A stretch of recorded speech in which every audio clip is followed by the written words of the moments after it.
Hello students, myself Pushpendra Kumar, Assistant Professor SVM Yoga and Health Science College Muzaffarnagar. Dear students, आप comment box के माध्यम से अपनी problem मुझसे शेयर कर सकते हैं। मैं कोशिश करूंगा कि आपकी प्रॉब्लम जल्द से जल्द हल हो जाए। कंटिन्यूटी बनाए रखने के लिए आप चैनल को सब्सक्राइब करें और कमेंट बॉक्स में कमेंट करें। आपको प्रीवियस पार्ट में मैंने बताया था कि डिविडेंड क्या होता है और डिविडेंड डिक्लेयर करते समय किन बातों को ध्यान में रखना चाहिए, कौन कौन से फैक्टर डिविडेंड पॉलिसी को इफेक्ट करते हैं। डियर स्टूडेंट्स, डिविडेंड पॉलिसी में से एग्जाम में अप्रोक्सीमेटली 10 मार्क्स के क्वेश्चन आते हैं। सो स्टूडेंट्स, आप लेक्चर को शुरू से लास्ट तक जरूर देखें। आज मैं आपको मोदी-ग्लानी और मिलर अप्रोच के बारे में बता रहा हूं। मोदी-ग्लानी मिलर अप्रोच को शॉर्ट में हम MM अप्रोच या MM मॉडल के नाम से भी जानते हैं। फर्स्टली हम इसमें सीखेंगे how to calculate value of shares.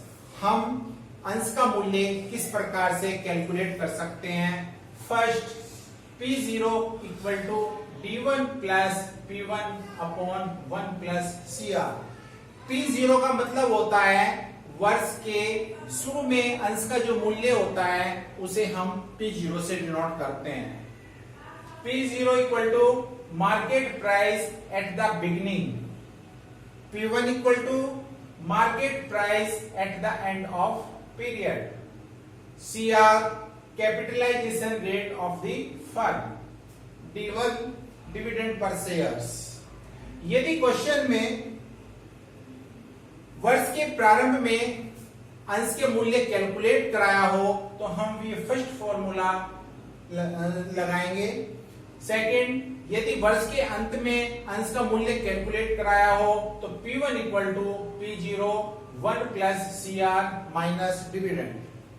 ध्यान रहे, क्वेश्चन में कभी कभी कहता है कि डिविडेंड डिक्लेयर किया जाता है तब अंश का मूल्य निकालिए, डिविडेंड डिक्लेयर नहीं किया जाता तब अंश का मूल्य निकालिए। ध्यान रहे, यदि डिविडेंड डिक्लेयर नहीं किया जाता तो उस समय डिविडेंड 0 मानेंगे। यहां पे D की वैल्यू आप 0 रखें। Second, required amount to be raised through new issues, यानी कि कंपनी को एक्सटेंशन प्रोग्राम के लिए कुछ फंड की आवश्यकता है। उस फंड की आवश्यकता को पूरा करने के लिए कंपनी द्वारा कितने नंबर ऑफ शेयर्स इश्यू किए जाएं। फर्स्टली, वैल्यू ऑफ इन्वेस्टमेंट, जितना हमें इन्वेस्टमेंट के लिए अमाउंट चाहिए उसमें से लेस कर देंगे। Profit minus dividend, profit current year के प्रॉफिट में से कंपनी ने जो डिविडेंड दे दिया है उसको इन्वेस्टमेंट में से लेस कर दे तो ये हमारी रिक्वायरमेंट आ जाएगी कि कितने फंड की हमें और जरूरत है। Number of new share issued equal to required amount upon P1। ध्यान रखना, P1 का मतलब होता है वर्ष के अंत में जो कंपनी का शेयर्स का जो बाजार मूल्य है। Third, how to calculate value of firm. ध्यान रखें, जब भी हम फर्म की वैल्यू कैलकुलेट करेंगे तो सबसे पहले अंश का, शेयर्स का P1 कैलकुलेट करें, यानी कि वर्ष के अंत का मूल्य। Second, number of new share issued जरूर कैलकुलेट करें। फिर तीसरे स्टेप में वैल्यू ऑफ फर्म निकालें।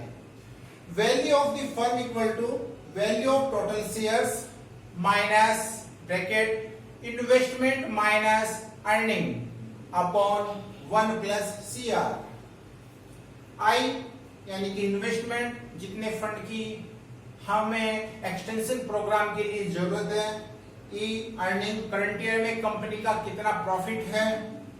CR capitalisation rate of the firm. और value of total shares equal to company के old shares plus number of new shares multiply by P1।